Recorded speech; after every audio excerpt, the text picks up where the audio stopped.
The Great Depression. On the morning of October 29, 1929, the air in Wall Street was thick with tension. The once booming stock market, an unstoppable force of wealth and ambition, suddenly crumbled. Black Tuesday had arrived. In a matter of hours, fortunes vanished. Men in crisp suits stood in disbelief, watching stock prices plummet. The trading floor erupted into chaos as panic spread like wildfire. But this wasn't just a bad day on Wall Street. It was the beginning of the worst economic catastrophe in modern history. For years, America had been riding high on the wave of the Roaring '20s, an era of soaring stocks, easy credit, and boundless optimism. Everyone wanted in. Ordinary people poured their savings into the market, believing stocks could only go up. But beneath the surface, danger loomed. Speculation ran rampant, and banks, hungry for profits, recklessly lent money to investors who had no means to repay.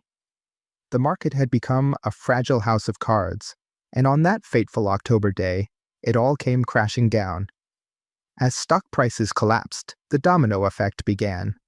Banks, heavily invested in the market, failed one after another.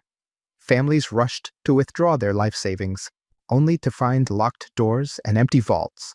Businesses crumbled. Jobs disappeared. Unemployment skyrocketed to a staggering 25%.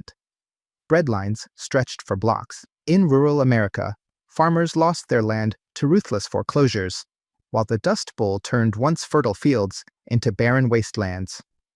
The pain wasn't confined to the U.S. The Great Depression rippled across the globe, shattering economies from Europe to Asia. Nations turned inward, raising tariffs in desperate attempts to protect themselves, but instead, they suffocated global trade. For years, governments scrambled for solutions.